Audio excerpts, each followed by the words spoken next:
Listen! Nintendo Voice Chat is brought to you by Ninjala, the free-to-play third-person multiplayer action game coming to Nintendo Switch on June 24th. Ninjala features an 8-player free-for-all battle royale mode, 4v4 team matches, a training mode where you can learn the ropes, and an upcoming story mode coming to the game via DLC. Ninjala lets you fully customize all 8 of its colorful characters right down to voice, facial features, and more. Ninjala is free to play and launches exclusively on Nintendo Switch on June 24th, 2020. And now, back to Nintendo Voice Chat. Hello and welcome to NVC, IGN's Nintendo podcast. I'm your host, Casey DeFreitas, and this week we will be talking about Smash and, I'm sorry, but more Pokemon, Nintendo mobile games, and some more. I'm joined this week by Tom Marks. Hello. Brian Altano. Hi, everyone. And Peer Schneider. Hello. And before we do get started with our normal run of show, I did want to address some questions that have been popping up in the Nintendo podcast forum community. And one of these specific questions comes from Sam Schumacher, and he asked, does IGN have any intention of addressing the additional claims made recently about toxic workplace culture at the company? Peer, could you answer this question for us? Yeah, I appreciate our NVC fans asking the question. I saw the questions. IGN is not just the content we publish, but it's also about the people that create it. So I want to read this. It's usually not my style to read something, but I want to make sure I get to everything and not miss anything. So obviously there are privacy issues involved, so I can't talk specifics about current or former employees. That sort of message has to come from them. With regards to the statement, my boss, Yael Pro, provided a statement on behalf of our management team. So by the time you're listening to this, you may have already seen it. Personally, I try to be an accessible manager and invite people to come to me with grievances, requests for advice and support or feedback.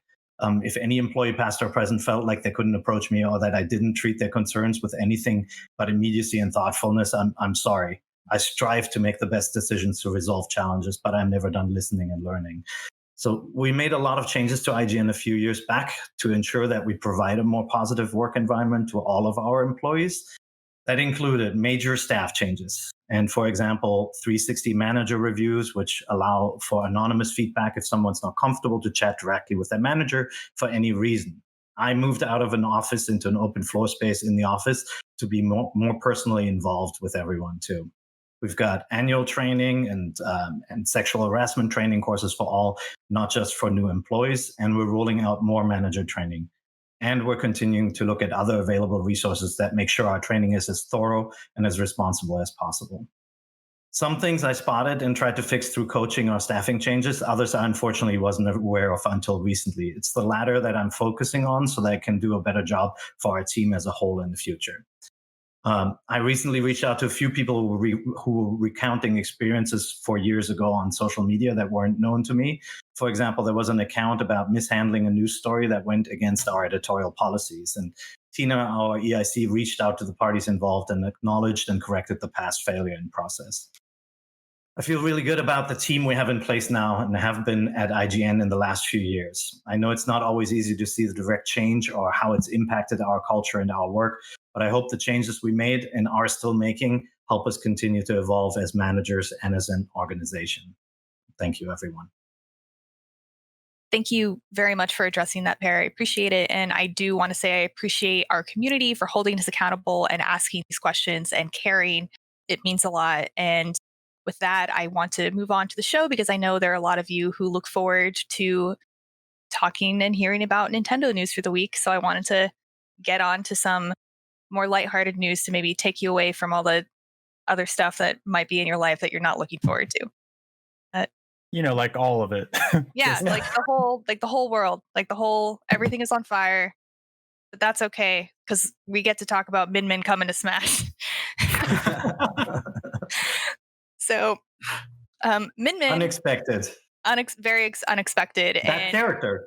Yeah, the character specifically. I know we knew that someone from ARMS was coming, and I know a lot of people may not consider Min Min as the main character of ARMS, but the producer of ARMS actually asked Sakurai to use Min Min, and Sakurai agreed and put Min Min in. If you guys saw the trailer, it was very cute. What do you guys think about that trailer featuring the ramen shop? the animation style was great. Like this is an annoying thing about Nintendo's been doing recently is they keep doing cutscenes and trailers that have these awesome animation styles that I just want to see cartoon shows like made out of just those animation styles.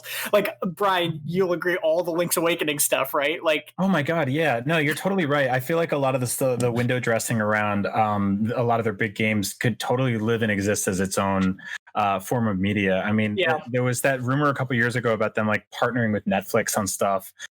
Still hasn't really come into fruition in any real meaningful capacity at all. So it would be really super cool to see them start to take a lot of the stuff that ends up in the periphery of these like sort of promotional reveals and even in like like cutscenes and stuff like that, and just give us something full fledged to watch. Like I loved the animation style in that. I'm not saying we need like a Smash Brothers cartoon, but like I don't know. I grew up watching Nintendo cartoons, and a lot of them weren't great. Don't get mad at me. No, you're right. A lot of them weren't great. Yeah, and so I would like to see a new generation be able to watch a bunch of really beautiful looking stuff like this. But in the meantime, I'm happy to exist somewhere in these in places like this. I think the bummer is that a lot of the kind of innovative art styles and the 2D animation is going away. I mean, you following the news with Studio Ghibli, they're producing their first CG movie that's going to come out. And so I always love these hyper stylized cutscenes and art styles that we see in Nintendo games. I do wish they would rip those out and reproduce that externally as well. It would be so cool to see. But, maybe that's the price we pay, is that we'll see this in Smash Brothers intro sequences or in-game if this is not the kind of mainstream animation styles we'll see on television in the future. Sure. But I was surprised at Min Min being the chosen character. I thought it would be any of the lead characters, any of the kind of like more visible fan characters. But it's great. I mean, she's a fun addition. I'm not a huge ARMS fan, so to me it didn't really matter which character they chose. But like that whole kind of Dulcim long arms thing should be really fun to play with. I could have sworn that they were going to go a Baby Bowser direction with it. Like that was my theory, was that they were going to go, every skin or every other skin is a different character, and then just do pretty much same attacks. Lots of them. Yeah, and just same attack, same abilities. But yeah, I'm not mad about Min Min, especially hearing the story that Sakurai was already thinking about Min Min, or what was it, Ninjaru? He was thinking about Ninjara. And then Ninjara. The producer asked him to put a Min Min, so he put a Min Min and then made Ninjara a Mii costume instead. Yeah, which is like, it's cool. Like I'm never, because all the characters in ARMS would be so mechanically similar. I'm never going to complain when they're like, yeah, the creator of the game wanted us to use this one, so we did. It's a cool character design. Like I'm all for it. And the ability, like the moveset, looks really weird and unique. Like we've never had a fighter in this game that can punch in both directions out at the same time. So they're doing weird stuff with it, which is honestly more important to me than whatever the skin looks like, pretty much. Yeah, I was actually kind of hoping for Twintel, because this is a game and a franchise specifically that's kind of had a long history of criticism of not having enough people of color, enough Black characters specifically. It's frankly like a completely unrepresented department. That said, it is up to the creators to decide which characters they do want to fit there. And Min Min's an awesome character. I do wish there was like a little bit more attention to that issue specifically, because we are now heading towards what we always imagined to be the last few Smash Brothers characters, until Sakurai once again goes, you know what, I'm a timeless vampire. I can stay up for another couple of years and knock out a couple more characters. It's also like, it's cool to see them add certain things to the sort of Mii fighters, although I kind of feel like that's the sort of the kids table of Smash Brothers. Like they're eating with everybody else, but once you get there, you're on that island forever, and you don't really get to leave, with rare exception.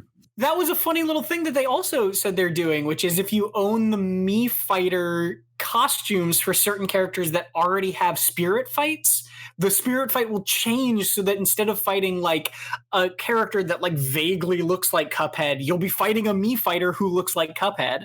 Which is really cool. That's like a really nice touch that is really indicative of something I think they did all throughout Smash Ultimate, which is just like little extra things where they really didn't need them, but like it's just kind of cool. Like also Volt Boy coming in is like just so weird and cool.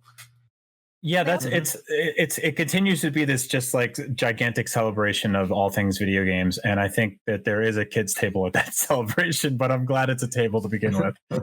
One of the interesting things about Min Min coming to Smash as well is that I believe Min Min was already a spirit, and I think they've previously said that if a character is a spirit, it will not become a playable character, but now Min Min has proven that wrong. So now, what does that mean for Waluigi, Casey? It means, I don't know, he'll be the last character announced. Well, Waluigi is a trophy, not a trophy, but I don't remember what the item is called, but there's an item that you use and it summons characters, and Waluigi is one of those. So I don't know if that discounts that as well. I'm just speculating at this point. Waluigi confirmed.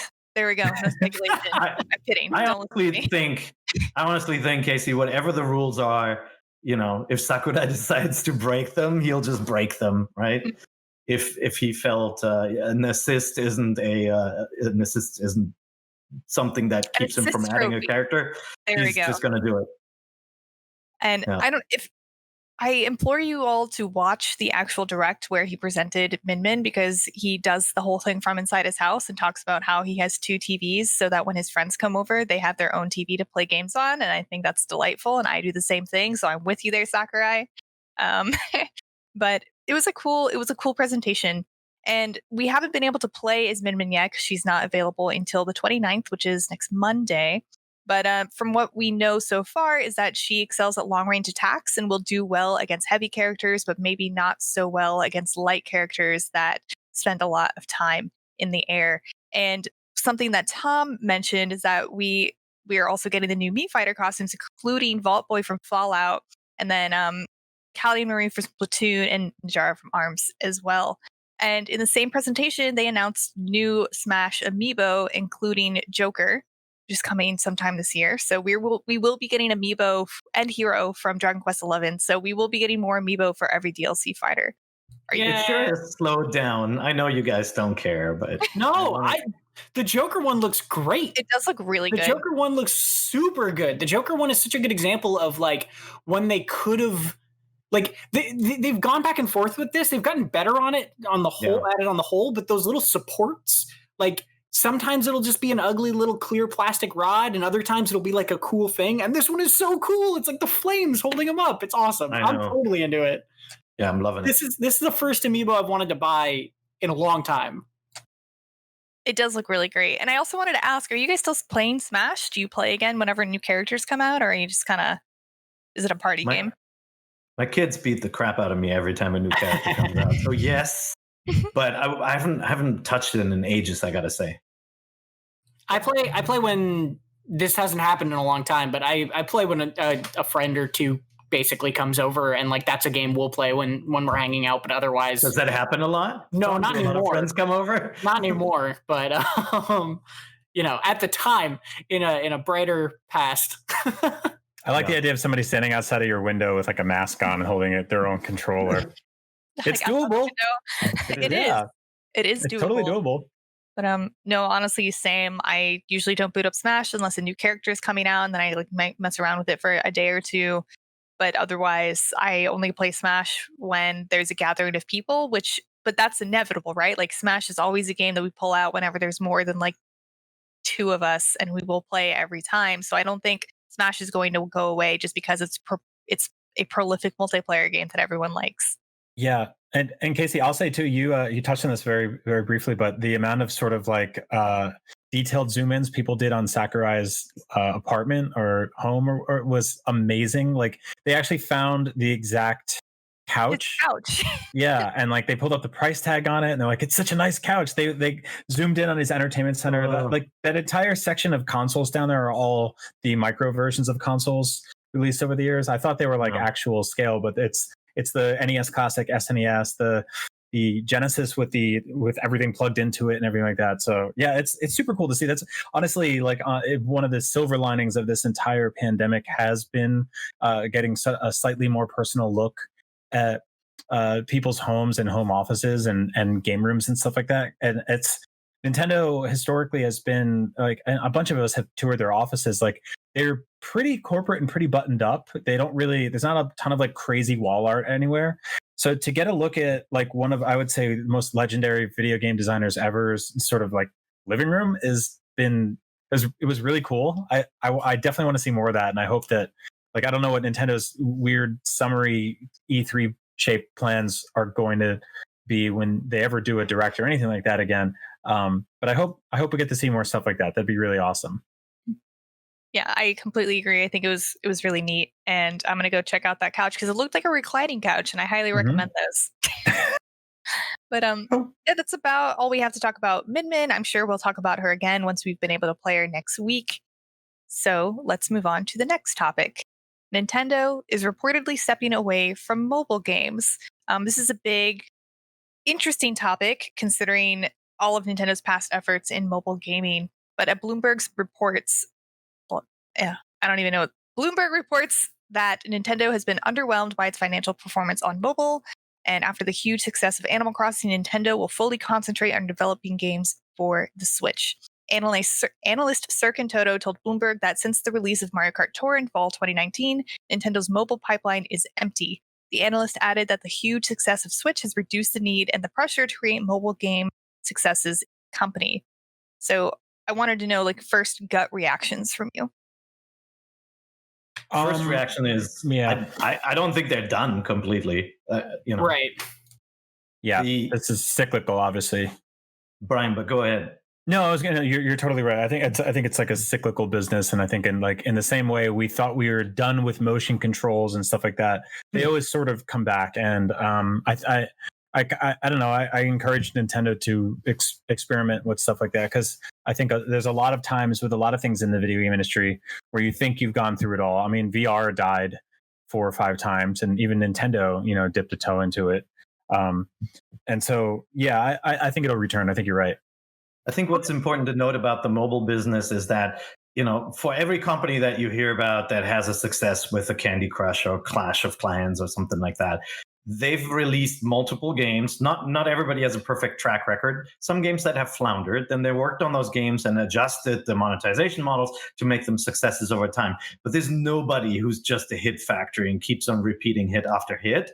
And so when you look at Nintendo's lineup of titles, they did really well with, obviously Animal Crossing. They did well temporarily with Fire Emblem as well. And then they played with different monetization models that didn't work in the mobile space, like Super Mario Run. And so I almost feel like they've got like their test course of these different games. And then the Switch blew up. And we've got over 50 million Switch units sold since the launch, 2.5 years ago or whatnot.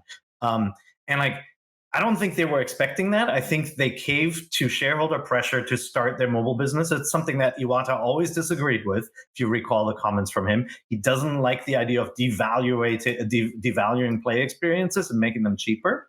And so now the Switch is a success. And so obviously it's not as important that they keep on churning these out. The money is too good for Pocket Camp. I can't imagine they're not going to do more. Yeah. Well, that's the thing that this Bloomberg report, like, really kind of put the conversation into a context I hadn't really thought about it in, which is the context of the Wii U. Like, I don't know why I had never really drawn those lines together, but the idea that Nintendo was a company who really, really, really didn't want to go into mobile for X, Y, and Z reasons, but then the Wii U did so badly that they kind of didn't have a choice in terms of making money and appeasing shareholders. And now that they have a console that's a huge uproarious hit again, they no longer need this. They no longer have this pressure of like, well, we got to do this right now. And so they're going back to their default stance, which was, well, if we don't have to do this, we don't really want to. And like, I'd never really thought of that through line before, but it makes a lot of sense. And it kind of makes me happy to hear that probably this is just like sort of what they wanted to do as a company the whole time. Like, I don't know. Yeah. And it's also, it's such a cutthroat and competitive space that I think that, like, if you don't make something that is a like ridiculously constant cash cow, investors kind of look upon it like it's it wasn't a great investment. Like, if I look at their mobile efforts, frankly, I would say a lot of them are like kind of like paltry versions of the console games that you would hope to get. And I think in some ways they almost did devalue some of the IPs. Like I'm a huge Mario Kart, Dr. Mario fan, and I think those efforts were like pretty lackluster. Like considering the fact that they looked great and there's the polish is there in gameplay, I think it sort of missed the cadence of what those games on consoles I've come to expect. And I look at something like Super Mario Run, which to me was the most feature complete. It was polished. It had parity with the console versions. I adored it. I 100%ed it. But it's bad business because it was $10 and you could never give it more money. And investors probably look at that like that's terrible. And me as like a hardcore old school Nintendo fan, I was like, yeah, more like that. Like how much could that have possibly cost? You used assets from the new Super Mario franchise and you made a one button touch game with a bunch of short sort of like succinct levels and a couple collectibles. Like that's perfect for me. I played so much of that game, and it sucks that was seen as the sort of failure, and the ones that had a lot more kind of like gotcha mechanics went on to become the most lucrative. And the response to that was to make Dr. Mario and Mario Kart and Animal Crossing, which were kind of like half-assed versions of the other ones. And Super Mario Run was also a good example of like, yeah, it was like you said, it was not financially like appealing to investors and that sort of thing, but like Apple Arcade just proved that that type of game where a mobile game that is really detailed and nice and maybe not crazy long even, and you don't have to put any money into it, is an appealing thing that players want, right? Like it not necessarily good for investors, but like Super Mario Run wasn't a failure to the people who spent $10 and played it. That game was fun to the people who spent $10 and played it. Yeah. On top of that, what were you going to say, Casey? Yeah, I just wanted to say, going back to Tom's point about the Wii U forcing them to kind of invest, and I also wanted to bring up that I thought that their games like Dragalia Lost and Fire Emblem Heroes were doing very well. So when I heard that it wasn't doing well enough, I was very surprised. But I looked at some Sensor Tower data that Peer shared with us in our group chat, and where all of the other mobile games have been absolutely killing it since people have been forced to stay at home and do nothing but play video games, Nintendo's mobile games have been going down in their revenue gain, which was extremely surprising to me, and which makes sense to have them. It's a piece of information that makes sense for them to then make their decision on, base their decision on that. But the fact of the matter is, the games industry is expected to grow next year. I forgot what the number was. I think we're going to hit 160 billion or something worldwide. But the biggest growth factor is going to be in mobile and in China specifically. So I understand that they don't have anything in the pipeline, but I bet they're looking at the Chinese market and mobile games as that being the right point to win there, rather than the Switch and any of the kind of full price model games. Yeah. I could have sworn that, and maybe I'm crazy, but didn't we at some point hear that they were potentially working on a Zelda mobile game? Was that like just a line in an investor meeting at some point? Like I swear I remember us talking about that, unless it was one of those things that we sort of like theorized until my brain wished it into existence. But like I could have sworn. I mean, I heard Genshin Impact, the Zelda-like, was also coming to mobile. Okay. Somehow I don't think that's what Brian was thinking. No, probably not. It probably wasn't. But I also wanted to ask, I don't know why Nintendo doesn't just bring back old titles to the phone, like the original Pokemon games or the original Zelda games. I mean, other companies have been bringing back games like The World Ends With You and Monster Hunter, so they can do that. Why not? I think that would run well on phones. The short answer to that is that they can make $10 doing that on a phone, and they can make $360 doing that on a Switch.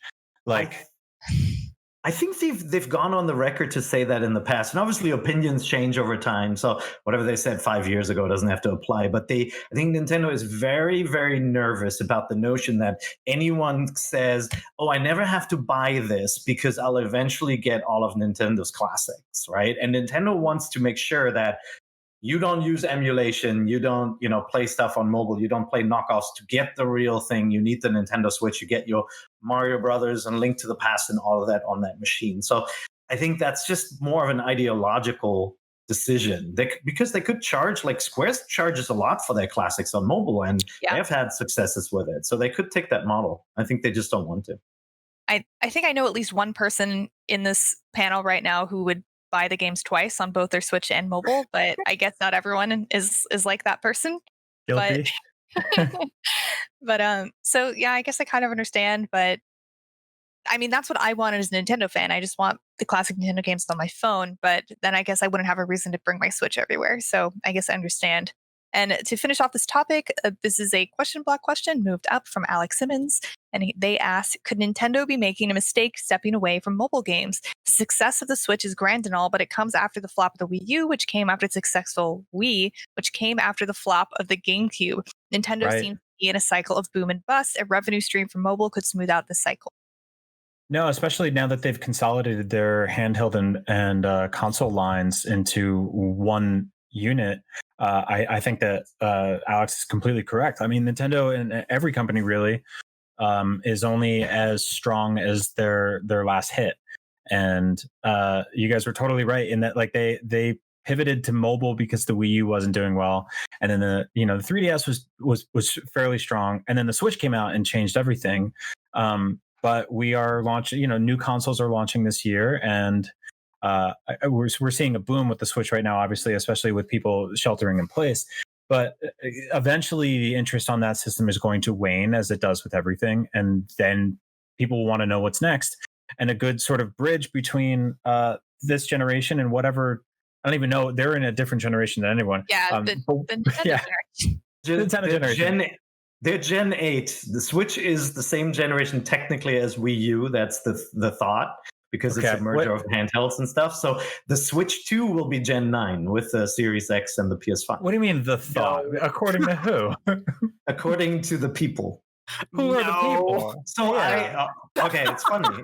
I did a lot of I did a lot of research on the gaming generations. That's why there's a, in the background, you see Nintendo's very first game console behind me. No, it is Switch. It just kind of like defies categorization, and so it got stuck in the same generation as the Wii U, because the kind of like this is the handheld that fits into this generation, and now it's going to be the only machine going forward. And so people think that next year's, who knows, Switch 2 will be a more powerful machine and signal the step into whatever the future of Generation 9 is. To me, you can disagree with it. That sounds like Nintendo being like, nobody talk about the Wii U. Let's move on. Let's just port all the good games and we'll pretend that didn't happen. This is still Gen 8. Nobody worry about it. But what I'll say to Alex is the thing you're not considering here in this question, Alex, is this idea of boom and bust and boom and bust. They don't got to worry about that for 4 years. That's Nintendo's problem 4 years from now. They're on cloud 9. They don't have to worry about building a mobile audience right now. Just think about it in a half decade. Don't worry about it. Everything's okay. For Nintendo's problem. Yeah. I don't know. That was a joke, by the way. Yeah, I agree. It is, but it's. I mean, they'll also. I think the Switch will still continue to get support in 4 years. I think where when we were a year into the Switch's life cycle and they were still announcing games for the 3DS, and we were like, kindly, please stop doing that. Like, I understand why you're doing that, but like, it was specifically when Link's Awakening got revealed. Like, there's a video we posted where I'm like freaking out at it, and I start tearing up, and at the end I'm like, thank God it's not coming to 3DS. I have a feeling we're a few years away from saying the same thing about Switch when the new thing is out and about. Because like right now, I've said this a lot. I don't think it's an issue, but I do think that in a couple years, when there are next gen games that are just completely incapable of running on Switch, like right now, there's a lot of games that are like kind of limping to the finish line on Switch, and it's working, like you can hear the smoke and feel the heat coming out of the vents on the Nintendo Switch running certain games. But I think in a couple of years, there's going to be too wide of a divide, and they're going to have to do something. Mm-hmm. And I guess then they can pretend that they're in a different generation. But I think that personally, like the way Tom said it, it's sort of like the Wii U is Nintendo fell, and a couple people saw it. And one of them was like, I'm going to pretend I didn't see that. Now, I know we could probably talk about Nintendo and mobile games and their strategies for a lot longer, but we do have some other news to talk about. So let's move on to more news, including more news about another mobile game. Oh, wait, I just said we were done. We're not. I'm kidding. But Pokemon Unite was just announced in the Pokemon Presents this morning, which is Wednesday. But if you're watching this, it's Thursday. So it was yesterday. You get it. You get the drill. You've heard this before. But this game came to a complete surprise to me. I thought they were going to announce another Let's Go or another, I don't know, big Pokemon project. And I guess this is a big Pokemon project. But this is basically a MOBA. This is a Pokemon themed MOBA. And MOBA as in like League of Legends, Smite, those kind of multiplayer arena battles where it's 5-on-5 and you have lanes and a jungle. And the way that this plays out is it definitely looks a lot different from how like League and Smite and Dota play. But the general tactics seem to be the same. Like I can go into detail. I'm not, you should watch it if you're interested, but it's a Pokemon MOBA. Tom, what do you think? If you told me 5 years ago that the Pokemon Company would be making a Pokemon MOBA, I'd be like, that's weird. They're a little late on that trend. And then if you told me it was coming in 2020, I would like be on the floor laughing. I think, to be fair, and this is I'm gonna give it full credit, Pokemon Unite looks pretty fun. Like, I think it looks like it's a really nicely detailed, really nice animations. It looks like a very cool mobile Pokemon kind of take on a MOBA. It's from Tencent's team that worked on Arena of Valor, which is a really good mobile MOBA. Like, they know how to make those games. I think in all likelihood, this game, Pokemon Unite, is going to be a fun game. It's just like the least expected thing I could possibly think of. Like, Pokemon Smile and Pokemon Sleep are less crazy to me than them making a Pokemon MOBA in 2020. That's how kind of out of left field I feel like this is. I agree with that. And I also I'm kind of disappointed that it's also, so I said it's a mobile game. It's also coming to Nintendo Switch. I am disappointed that it is coming to both, because that generally says it will be less, I don't know the word that I'm looking for, detailed. Good. Yeah. That's good. Yeah. Arena of Valor was on Switch and mobile. The Cafe Mix just came out on Switch and mobile. I think that Kirby game was on Switch and mobile. Pokemon Quest as well. Pokemon Quest. I guess I'm expecting more mobile game tropes because it is also going to be on mobile, and I don't always appreciate those. Yeah. I think that's a really smart viewpoint, Casey. There is definitely something different when a game is designed for the hardware specifically. Like, I mean, play The Last of Us on PlayStation right now, and it just doesn't look like most other games on that on consoles, like, because somebody really knew the hardware and programmed for it specifically, down to how you play guitar on the PlayStation controller's touchpad, right? Like, that sort of stuff is just so cool. And when a game is developed for a mobile platform and the Switch, you get into this weird thing between touchscreen or not, and we don't always play touchscreen with the Switch. When it's docked, you don't. Like, I do think concessions are made, but we talked briefly about China. Tencent is, a juggernaut in China specifically, and I feel like the Switch version is for us over here, and the mobile version is for that market. Yeah, that does make sense. I hope they make it different enough to make a better version for the Switch. But I do agree with Tom. It looks like a lot of fun. I'm definitely going to play it. I also checked out Cafe Mix, but I guess we'll talk about that later, which is another free-to-play Pokemon game that's coming to Switch and mobile. But yeah, that's Pokemon Unite. A lot of people are super disappointed that it wasn't Let's Go Johto or another mainline game or the Pokemon Diamond and Pearl remakes, but I do think Pokemon put a little bit. Yeah, we got Snap. I think Pokemon put a little bit too much hype, because the way that they presented it made me feel like, oh, here's Snap, but wait, there's something even better coming next week, and that's how I think a lot of people took that. Yeah, I think the Pokemon Company has to own a little bit of the disappointment around this, because like they could have messaged this a little bit differently. I think they stepped on a little bit of a rake there. Not a huge one, but like I totally understand why people were disappointed generally. Yeah, I mean, there's like Pokemon Go had like a literal billion concurrent players at one point. Just it's one of the most immensely popular things in the world, and so I think they probably looked at today by saying, okay, this is a game for people who already are associating Pokemon with mobile. And I think they kind of underestimated that is historically like a handheld and occasionally console franchise, and that there's a lot of people that were looking for something significant there, and what they got was this. Well, what to Pear's point about, like, not to keep banging the China drum, but Arena of Valor is the most popular video game in the world. Period. Yeah. That is not like, there's literally no qualifiers on that. Arena of Valor is the most popular video game in the world. So to say we're making a mobile Pokemon game like Arena of Valor is, and that our audience is largely in China. And so, like, I 100% would not be surprised if this game is almost never talked about in the West and massively popular on a worldwide scale.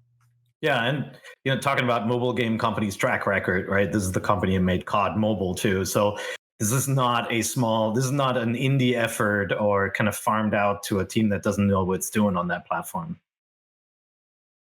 Yeah, so that was Pokemon Unite coming to Switch and mobile. It is a MOBA. Ha, that's fun to say. I don't know. I like saying MOBA. But I want to very quickly go through these other news stories, including Apex Legends is coming to Switch this fall. It has full crossplay support is included, and EA also announced that 7 of its games will be to Switch this year as well. Hooray! So, I don't know how that's going to work, but I mean, Fortnite works, but Apex Legends looks better than Fortnite. So yeah, we'll see. This also disproves my theory of I think this will be the first Source game coming to Switch, potentially. Maybe I'm wrong about that, but it at least kind of like gets in the way of me being like, maybe the Source engine just doesn't work on Switch. So there you go. We also have, so if Good you to are see EA support. Yes, we do have some EA support, which is, so at least there's that, some EA support. Yep. A little bit. We also wanted to mention that Bloodstained Curse of the Moon 2 has been announced, and this is a sequel to Bloodstained's 8-bit spin-off Bodus game. It's coming soon to Switch. Igarashi is returning as a producer, and it features multiple playable characters. And there's a corgi who pulverizes demons by controlling a colossal suit of magic armor. So, I mean, if that doesn't sell you on it, there you go. Moving on. Because I was going to say expression. Yeah, I'm kidding. No, real quick, I was going to say, I actually, I liked that version of Bloodstained better than the other one. Wait, really? I don't think that's like an entirely uncommon opinion. Really? Like, I'm not saying that like it's the commonly held one, but like I don't think you're like gonna get grilled for having thinking that or anything. I can handle it if it happens. Somebody, which I'm not suggesting you do this, kids, but somebody should just break into the Konami vault and steal the deed for the copyright ownership and trademark ownership for Castlevania and just give it to him. I know. That's how so it then works, he doesn't have to. Then he doesn't have to like kind of pussyfoot around making it look too much. Not that he did, but you know. In the meantime, grab Metal Gear Solid while you're in there too. Yeah, right. Yeah, and maybe put Contra in some different hands. I've said this a lot. I'll say it again. It just drag and drop the 3 Game Boy Advance Castlevania games on a Switch. That's all you have to do. We will be. You can, if you don't make another Castlevania game for 12 years after that, I'll suffer through it. Just bring those games back in playable form legally on a modern platform. I agree. And this is so good. Yes. And lastly, Nintendo Switch production is returning to normal. Nintendo Life reported that a Nintendo spokesperson told Japanese outlet Career Connection that the production of new Switch consoles is almost back to 100% capacity. There's no concrete answer on when store stock will be able to meet demand, but it's coming. So if you don't have a Switch, look out for a Switch soon. And there's a few more news stories, but they're small. So go to IGN.com for those news stories if you want them. But let's move on to games out this week, including Spongebob SquarePants Battle for Bikini Bottom Rehydrated. What a name. It's out now. It's $29.99. And our reviewer, Jonathan Dornbush, gave it a 5 out of 10 for mediocre. I know a lot of you are extremely disappointed about this. I know GameSpot gave it a 2. And I know some other outlets gave it between 6 and 7. So, Yep. It was, from what I read, it was a little bit too faithful to the original in that it didn't fix any of the original's problems. So it's not only dated, but it didn't get any, airbrushing done to make it better. That's tough. I think that, Casey, that's ultimately where reviews can be helpful in helping you make a decision whether a game you've never heard of is good and put it on your radar. But like, if you were a fan of the original SpongeBob game and you wanted to relive that memory, you don't want too many changes either, right? And so the game may not be that great, but if you enjoyed it as a kid or younger version of yourself in the past, you kind of want to relive it. And so some people might really like it. I played it way back when. I was never that much into it. I'm not a big SpongeBob guy either, though. There's a very significant reverse Last of Us 2 thing happening on the user reviews on Metacritic on this one. Yeah, it's kind of hilarious. Yeah, they're getting bombed in quite different diagonals. So that's sort of fascinating to see. 10 bombs? Yeah. Wow. I don't even know if you would call it that, actually. A 10 bomb. Yeah. But I actually think, will we see this with like Pokemon Snap as well? I know Pokemon Snap, it's not a remake, but Pokemon Snap is a very simple game. If you go back to the original and play it, it is kind of a relic of a bygone era of these kind of like on rails games where you're looking around, and some people are not going to be into that if that's exactly what it's like. But if you have this nostalgic feeling for that experience and it was the first time you experienced something like that, you're going to like it. Some person on Twitter replied to my tweet about Pokemon Snap, was like, oh, I hope she doesn't review it. And I very much want it. I'll respond here. No matter what I give it, people are going to be mad at me. So it doesn't matter. So, and I also don't know if I'm reviewing it, but that's what would happen. It's going to be too high or too low. Nothing I can do right. So look forward to my wrong review on Pokemon Snap. I'm so sorry, Casey. No, it's okay. But Tom, do it. Oh, don't tempt me. I will. Did you like Pokemon Snap? Oh yeah, I talked about this on the show last week, but like, yeah, I'm very much looking forward to that. And I think you're right. They're gonna have to modernize some stuff, but like, I'm looking forward to whatever it ends up being. Yeah, I found it very relaxing when I was a kid, and like, I thought it was fun. I forget who reviewed the original. I thought it was kind of like a 7 game when I played it originally, but I liked it. Yeah, it was good. A 7 is good. I think that's pretty fair. I think 10-year-old me would have given it a 10 out of 10, but I'm no longer a 10-year-old girl, so let's see what happens. There's another game out right now called Ninjala, and that was available for free beta. It's kind of a multiplayer. I don't want to call it a Splatoon-like. It just kind of reminds me of it, but I remember when I played 3. Yeah, go ahead. They invite those comparisons, though, in the art style and the branding and everything. So I think it's fair enough to say it's going for what made Splatoon appealing without being like disrespectful to either. And I go ahead. Sorry. Sorry, Casey. I didn't want to talk over you. Oh, I was just going to say I played it at E3 when they were presenting it back then. It's made by Gung Ho, and I had a lot of fun playing that demo, and I'm sure a lot has been improved upon even since then. So that's exactly what I was going to say. I played it at E3 as well. They had this giant display for it, and it kind of came out of nowhere. And what was more surprising was that it wasn't done and ready to be shipped. They actually worked on it for a very, very long time. It looks a lot like Splatoon, but I would say it plays very, very differently. Like the gameplay elements, it's just the kind of hypercharged bubblegum colors and all of that remind people of Splatoon. It had promise, but with any online and multiplayer game, you just got to keep playing to see if it lasts. I just got kind of bummed out because I realized that in like a normal year this week, we'd probably be talking about all the awesome stuff we played at E3 last week or this month at least. I really do hope that we get more demos on the eShop of whatever they're planning for. Yeah. Well, there is another game available. No, it's okay, Brian. There's another game coming out this week called Blair Witch, and it's out on the 25th for $29.99. It was inspired by the cinematic lore of Blair Witch, story-driven psychological horror game. It was reviewed on PC last year, and IGN gave it an 8.8. This is a game I played for our series called How Scary Is It?, where we play horror games in VR. But for a lot of the game, you have a very good German Shepherd puppy. He's not a puppy. He's a full-grown dog. I shouldn't disrespect him like that, but it makes you feel really comfortable until the game rips your friend away from you I don't know why. He just wasn't there anymore. And then I became very scared because I no longer had a dog to protect.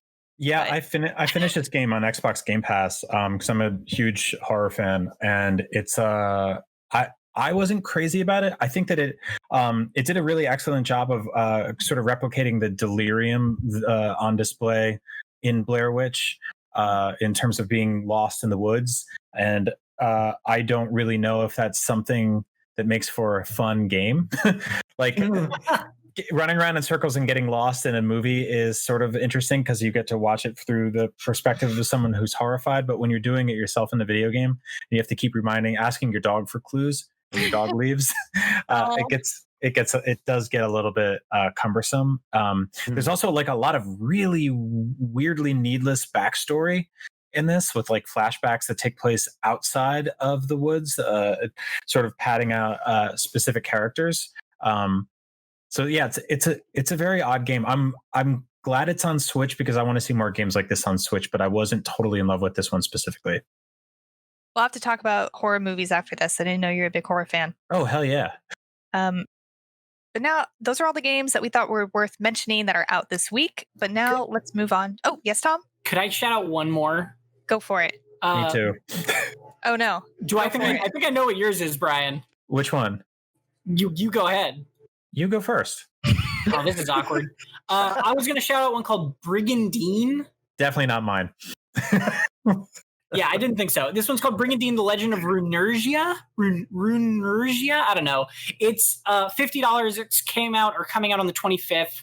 And it's actually, I think, like a Switch exclusive tactics game, hex-graded tactics game that anybody who's a Fire Emblem fan should look this one up because like it's really, really, really gone under the radar.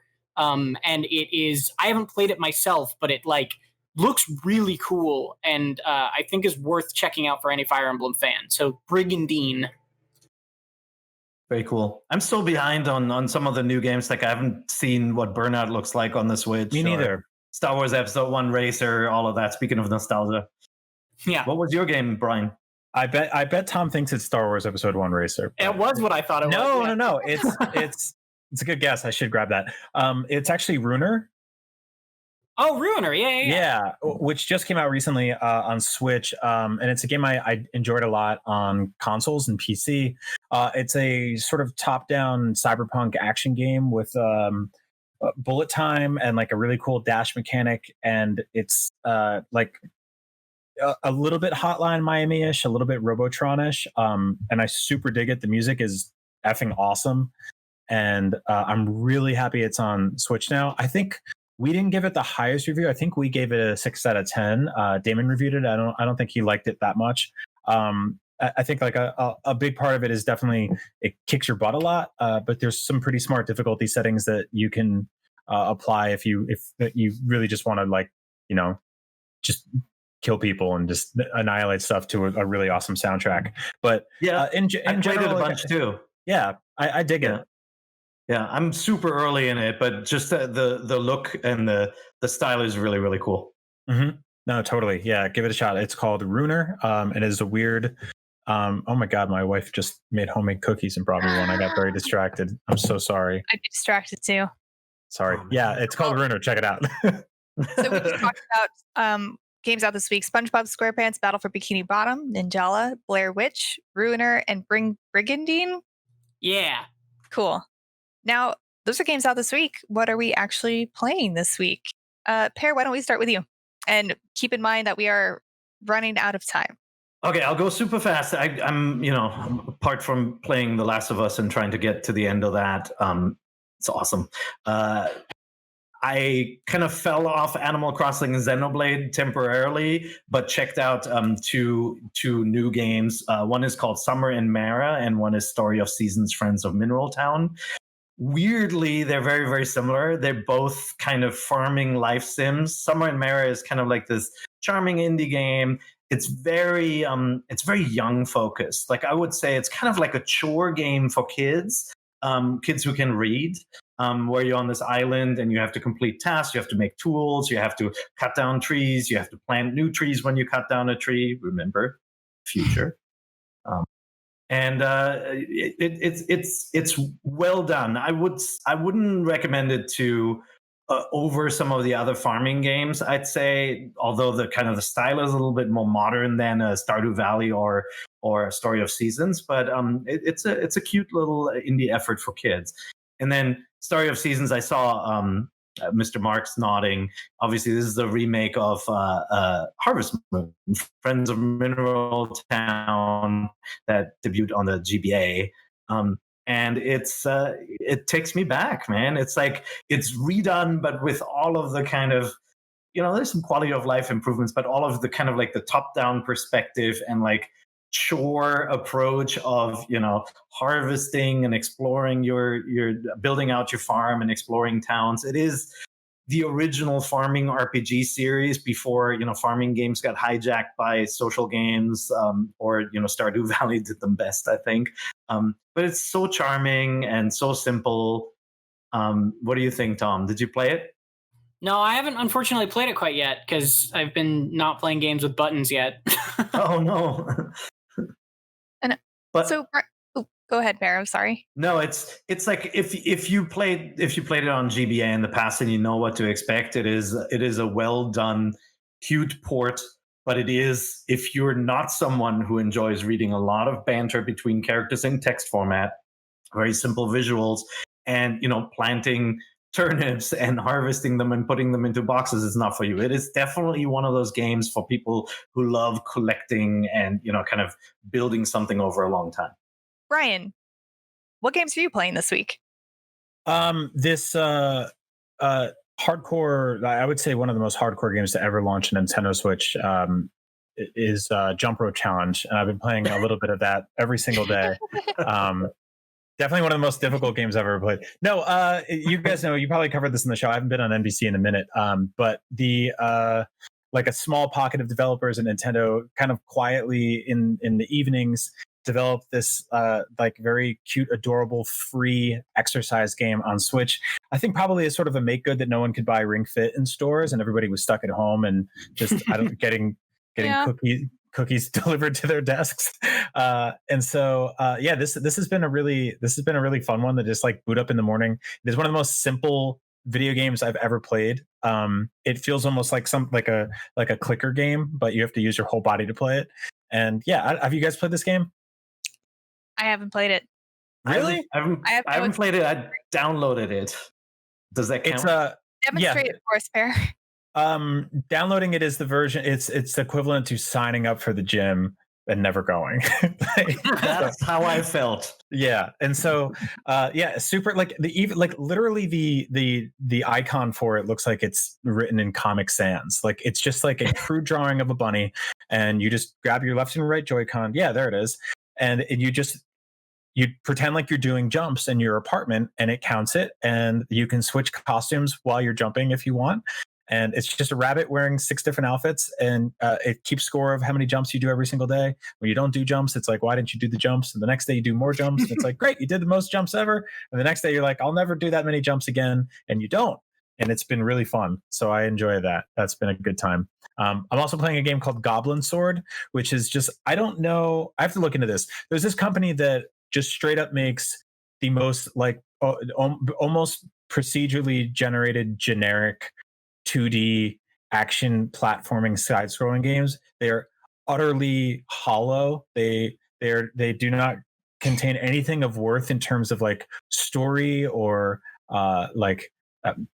legacy. They are just like really boilerplate pixel art action platforming games where you beat up bad guys, beat up bosses, and get better and better levels and weapons, and then they just kind of end. And they're always like $4 or $5 each. I don't know what company this is. I don't know if anyone even knows what I'm talking about. I could just be making all of this up, but I keep buying this company's games and playing them for a long time and then forgetting them entirely. So that's after playing The Last of Us 2. That's pretty much, and this jump rope game, that's pretty much all I had the mental capacity for, is just kind of comfort food. And so yeah, man, it's been a year. Like cookies. Tom, what are you playing? I'm still working my way through Persona 5 Royal, kind of by proxy, and then but for Switch is I did spend some time with Pokemon Cafe Mix, and I like, not to belabor it. My quick take on it is basically just I love everything about it except for the actual puzzles, I think. Whoa. Like, and not really to say I hate them, but like I think the presentation and the visual style and like is so great. Like it's one of the coolest, like most creative looking Pokemon games in a while. Like I just love the way it looks. I love the idea that you're running a Pokemon cafe. And then I just find the actual puzzle solving just sort of like a little too simple, I guess is the way to put it. Like it's not bad. It's just like very like touch the touchscreen and just like waggle your finger around a bunch, and then like that seems like it's just not, there's not a lot of depth to it. I'm only about like 20 something puzzles in, so like maybe they get harder, and I know they are adding more like sort of gimmicks. They literally call them gimmicks, but like That's funny. Yeah. right now it's just sort of like it's fun and I'm enjoying it. It's just sort of a little simple, I guess. Yeah, With just do Puzzle League again. Yeah, they should just do that. I mean, so I had my fiance playlist so I could watch yesterday, and I love the presentation. It is beautiful. I love the concept. It is very cute. It is less simple than what I thought it would be based on the trailer, but it's still not, as Tom said, it still doesn't have quite enough depth. The puzzles are kind of relegated to, you have these things called gimmicks, which might be like a sugar cube amongst all of your Pokemon, and then you have to clear your Pokemon faces 3 times to make it disappear. But you also have, that sounds really weird, but if you've played puzzle games, you know what I mean. And you connect the Pokemon faces by tapping one, and then just if it touches, it makes a connection. And it can get kind of tricky to finagle these lines of Pokemon into the areas that you need them to be, but it's still really not that hard, especially when you take into consideration all the special attacks that you get. You can literally just be like, this line, delete it with a special attack. Yeah, so, it's fun. It's just like, I'm just sort of like a little disappointed with only the gameplay element of it, and like everything else I'm super into. Yeah, it's cute. It's still not enough depth. Yeah. But I'm going to keep playing more of it because it's one of the few games I can actually play because it's touchscreen and low impact on my arm. I did play like 2 or 3 levels, but then I was at an awkward position, so I was just like, I'm not going to try this anymore. Yeah. But are you playing anything else, or? Kind of that's it. I'm trying to take it easy. Cool. Yeah. Yeah. Take care of yourselves. I have to show you this after the show, but I got this like mechanism that is like a double foam roller that you put your arm in, and then it squeezes your arm. That's I've seen those. It's called. Yeah, I saw that on Double Dare. That's, you had to go through and go down the slide and grab the orange flag to like win a pair of Ked's shoes. You know what I will say actually is my girlfriend has restarted Breath of the Wild for like the first time in 2 years, and so I've been watching her play that, and it's like I forgot how good that game is. Like I really forgot how good that game was. And she also said something that was funny at one point where she was like, I totally forgot how to play this game. Like I forgot everything about it because it's been so long. And I was like, that's a treasure, because I wish I could play that game for the very first time again, right? Like that's so cool to be able to go through it blind, or to a certain extent, obviously. So that's been cool to like sort of re-experience. And I'm also trying to take it easy, and I talked about this last week, but we figured out a way for me to play Dungeons and Dragons, but Pokemon. So Pokemon Dungeons and Dragons 5th edition on Roll20, and I just have to have my character sheet in front of me, and then our game master will do all the clicks for me. So I've been playing that like 1 or twice a week. It's very fun. But now those were all of the games that we were playing. I know, Pear, you talked about Summer and Mara, Story of Seasons, Friends of Middle Town. Brian, you talked Goblin Sword? And Jump Rope Challenge. And Tom and I talked about Pokemon Cafe Mix. But now let's move on to question block. I know we have just a couple of minutes to answer these, so let's pick a good one. This one is from Alan Boone. What are some good games for listening to podcasts while playing? Animal Crossing and grinding in Dragon Quest XI, but I'm not playing them as much lately. Oh man, you're gonna be so mad at me for answering this question, but Slay the Spire. I mean, see, don't you have to pay too much attention though in that one? Sometimes, but like, I guess sometimes I'll get a little in the weeds with like a decision, but it's also really fun to just like mindlessly fling cards in that game. Yeah, I mean, Dragon Quest is the best choice there, but any of the RPGs where you just want to level, I mean, you could do Xenoblade, obviously, or you can, if you're playing any of the Final Fantasy re-releases, those would work. I make the mistake sometimes playing a story game while watching something, and then I miss one of the two things, and you just got to play something with mechanisms you can repeat, you know? Yeah. I always, if I want to watch TV or listen to a podcast while I play a game, I always default to breeding Pokemon, because that just involves like literally riding around in a bicycle, waiting for eggs to hatch and looking at their stats. So that's something super easy to do, multitask with. What about Ring Fit? You can just do the offline mode where you just I've never just play with a ring. I've never done the offline mode. I don't know. Yeah, that's the. I mean, I didn't. I haven't either. That's the thing. It just counts your ding ding ding, like you know, every time it's you just disconnected, and it stores the number of pumps you do on the controller, and then next time you start the game, it transfers those, and then you can give them to your friend. Brian, I know you play this every day, so I want to give you. How do you know that? I workout points. I haven't played it in months. I know we're Switch friends. I like. Yeah. Are you getting your 10,000 steps? Oh yeah, I'm usually like 15,000 steps a day. Oh my goodness, Brian. Yeah. I like struggle to get 8,000, but anyway, we can talk about steps another time. But Fitbits. But this last question is from Alan Boone, and they ask, what are some good game? Oh, I just read that one. Just kidding. The next one. This one is from Gary White. If Pokemon Snap can come back, what else would you like and think could be likely? I'd personally love a Kirby's Pinball Land sequel, and obviously Conker's Bad Fur Day. Man, that's a tough one. I was gonna say I want another Metroid Prime pinball, but if that came out before Metroid Prime 4, I think there would be like, you know, people would be street fighting. It'd be bad.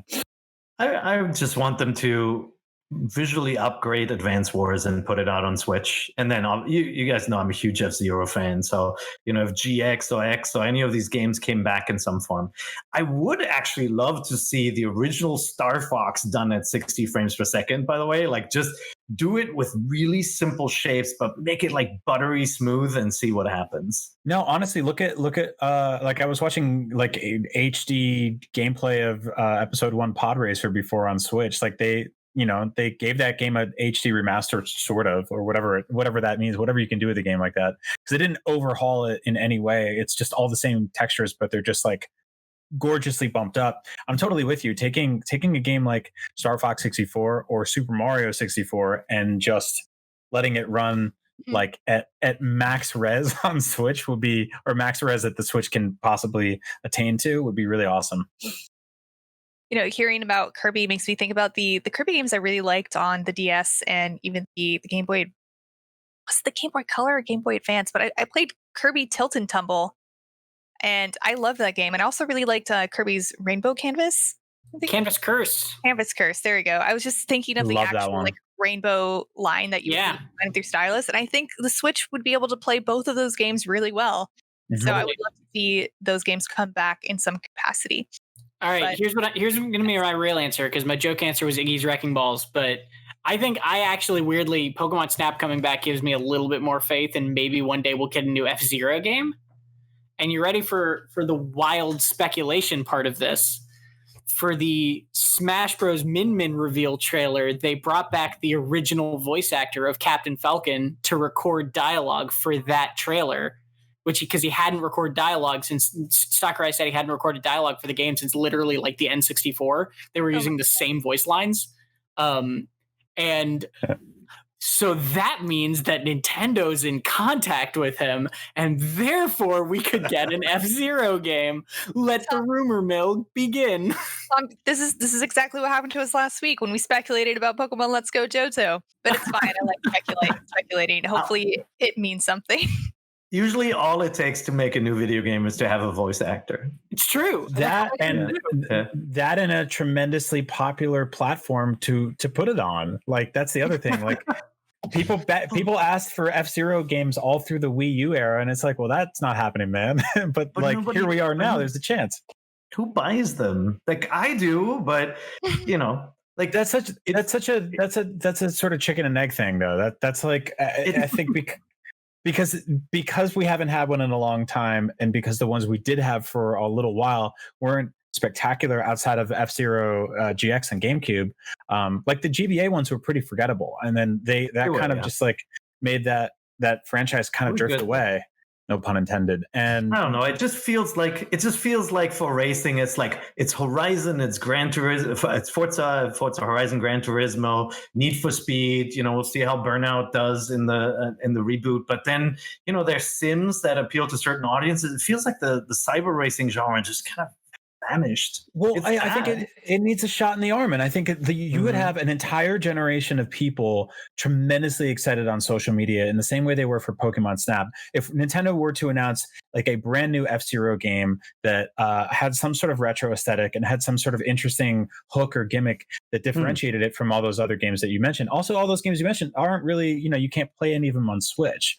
And so there have been, this, you're a racing fan. There's several attempts to make arcade style racers on Switch and several attempts to make realistic racers on Switch. And none of them are really done by Nintendo outside of Mario Kart, which is, kind of more of a party game. So but maybe that's the approach, right? Like, Nintendo always stayed away from making F-Zero attack heavy. It was always very technical, super fast, unforgiving, but you had that spin attack to attack people. But if they did take the Mario Kart approach, where they do basically F-Zero becomes the futuristic Mario Kart, more battle focused, that might find mainstream success, especially if they put all these crazy characters to the forefront. I don't know. That's a big thing too. I see your point. I think there's life for a franchise like that, but they really need to think about it. And just re-releasing F-Zero GX will just create 100,000 mad people because it's so hard. It will tick you off so badly. Yeah, I was like super into GameCube, and always been into Nintendo. And I love hard games. Like, I platinum Bloodborne. F-Zero GX kicked my butt. Like, I don't think I got past, and I'm going to get so judged for this. I don't think I got past the level where Samurai Goro is racing you and there's all those boulders falling down the mountain. And that's like the 4th or 5th race in the game. Like, I had to go on old IGN and old weird YouTube to look at videos of what that game looked like past that level, because I was so bad at it. I wrote the guide for it for IGN, and I did finish the story mode, and it was really hard. I was very, very mad very frequently. I don't think it's a very good guide because I'm just like, I don't know how I did it, but I did. Good luck. Exactly. That's what it felt like. Step one. And I recently booted it up. It's very, very pretty looking still to this date, but it is like going back in now. I feel like maybe I've aged 30 years, and maybe that's actually what happened. So in summary, people want, well, at least we want an F-Zero game. Does everyone else want an F-Zero game? Who's to tell? But hey, guess what? F-Zero is coming based on that Smash reveal trailer for Min Min, according to Tom Marks. You heard it here first. But that is about all the time we have for NVC this week. Unfortunately, you can catch us every Thursday at 3 p.m. Pacific time on your favorite podcasting platform, or IGN.com or YouTube.com if you're watching. And thank you so much for listening or watching. And remember, NVC is the only place you can get the thing. Get the thing. We're happy to present IGN's Summer of Gaming, featuring the latest and greatest in game reveals, news, trailers, next-gen coverage, and more. Our month-long event features our first ever series of IGN Expos, where you'll get first looks at world premiere game trailers, exclusive game demos, and interviews you won't find anywhere else. IGN's Summer of Gaming, only on IGN and IGN One on Samsung TV Plus.